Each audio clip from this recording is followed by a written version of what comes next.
Assalamualaikum warahmatullahi wabarakatuh. Perkenalkan kami dari kelompok 4 dengan anggota Fadila Akbar Setiawan, Muhammad Insan Alfi Sobri, Randika Dwi Purnama, dan Surya Ramadhani. Kali ini kami akan mempresentasikan yakni analisis industri pada sektor transportasi dan logistik dengan pendekatan Porter 5 Force. Untuk latar belakang yaitu mengurai kompleksitas dan mengukur daya tarik profitabilitas jangka panjang industri transportasi dan logistik. Studi ini menggunakan kerangka Porter 5 Force atau 5 kekuatan Porter.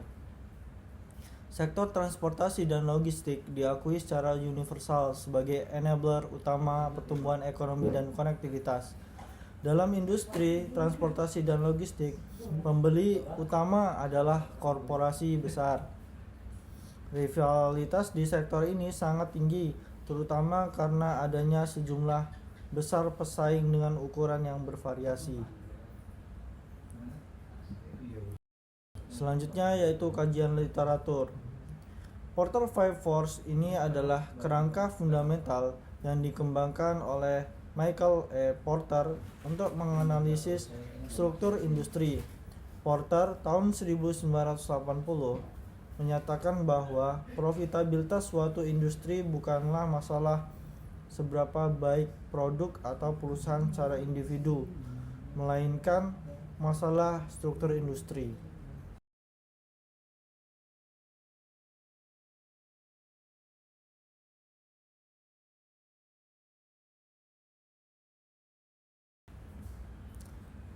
Selanjutnya yaitu ada 5 analisis kekuatan Porter. Yang pertama yaitu ada daya tawar pembeli, yang kedua persaingan antar perusahaan, yang ketiga ancaman produk substitusi, yang keempat daya tawar pemasok, yang kelima ancaman pemain baru. Analisis struktur industri berdasarkan Porter 5 Force yaitu mengevaluasi tingkat intensitas kelima kekuatan Porter pada industri transportasi dan logistik di Indonesia dengan mempertimbangkan disrupsi akibat pandemi COVID-19. Periode analisis mencakup tahun 2019 sampai 2023 yang menggambarkan dinamika ekonomi Indonesia sebelum, saat, dan setelah pandemi COVID-19. Selanjutnya itu ada ancaman pemain baru atau threat of new entrants, yaitu kebutuhan modal yang tinggi.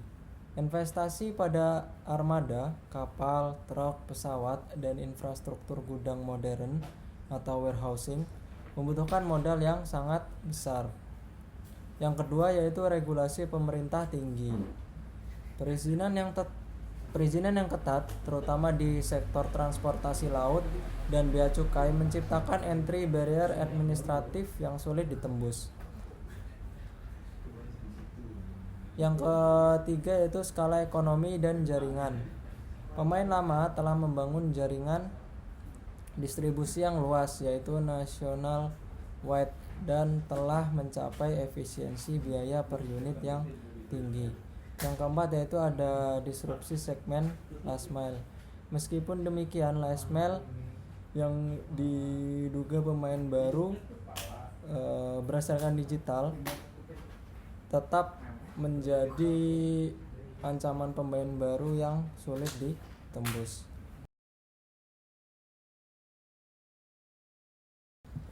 Selanjutnya, daya tarik pembeli. Yang pertama yaitu volume pembelian yang besar.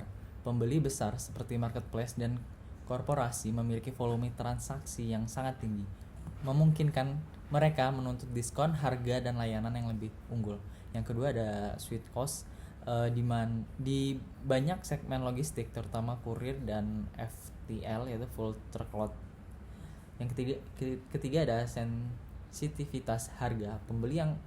Pembeli sangat sensitif terhadap harga karena biaya logistik seringkali menjadi komponen signifikan dari harga jual produk akhir. Yang keempat yaitu ada ancaman integrasi ke belakang. Pembeli besar memiliki potensi untuk membangun atau mengakuisisi armada logistik eksternal yang menjadi alat negosiasi yang kuat terhadap penyedia logistik pihak ketiga.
Selanjutnya ada persaingan antar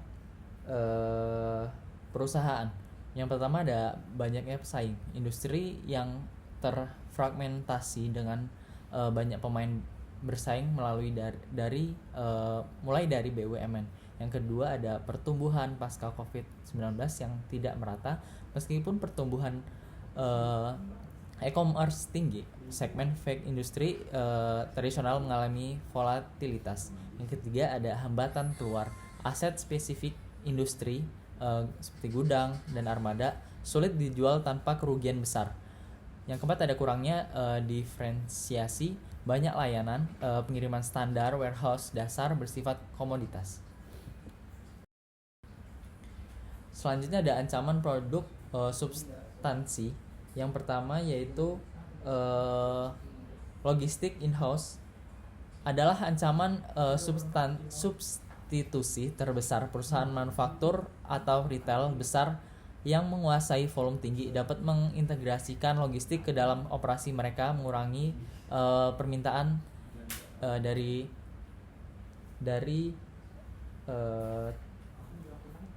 3PL. Yang kedua ada teknologi manufaktur. Perkembangan teknologi seperti cetak 3D atau 3D printing meskipun masih dalam tahap awal berpotensi mengurangi volume pengiriman komponen atau suku cadang jarak jauh di masa depan. Yang ketiga ada keterbatasan layanan substitusi. Substitusi tidak dapat sepenuhnya menggantikan layanan pengiriman barang massal antar pulau. Sebagian besar kebutuhan logistik ini tetap harus dipenuhi oleh industri.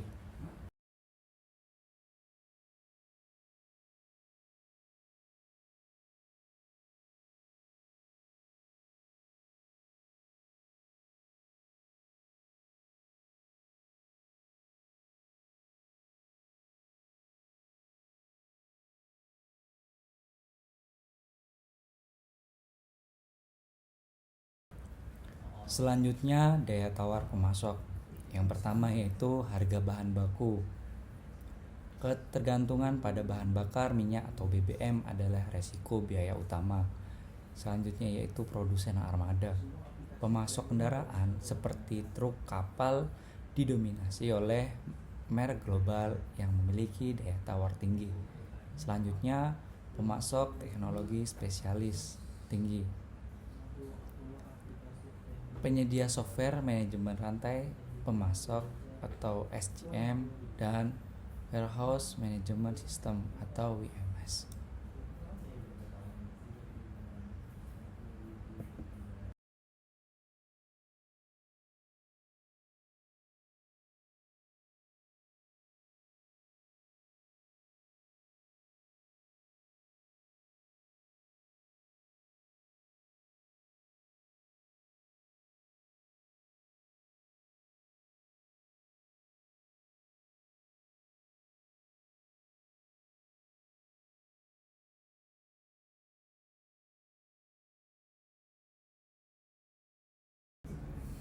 Kesimpulan, secara keseluruhan industri transportasi dan logistik Indonesia periode 2019 hingga kini memiliki daya tarik yang hanya pada level sedang hingga rendah karena meskipun didorong oleh pertumbuhan e-commerce, profitabilitas jangka panjangnya tetap tertekan oleh rivalitas antar perusahaan yang sangat tinggi, daya tawar pembeli yang kuat, serta daya tawar pemasok yang signifikan, sementara ancaman pendatang baru dan produk substitusi berada pada tingkat sedang.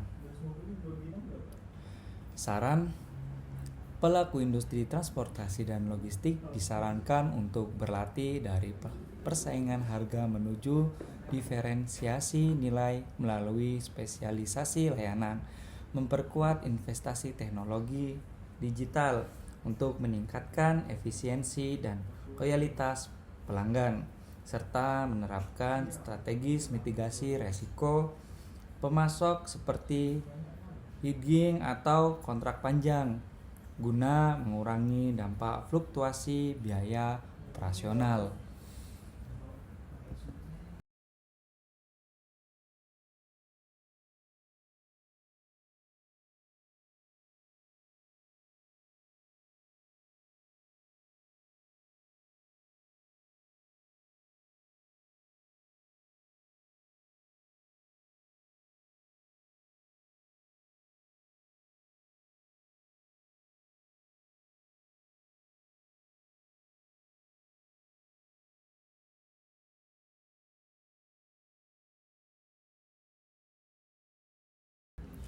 Demikian penjelasan dari kelompok kami. Kurang lebihnya kami mohon maaf. Billahi fisabilil haq fastabiqul khairat. Wassalamualaikum warahmatullahi wabarakatuh.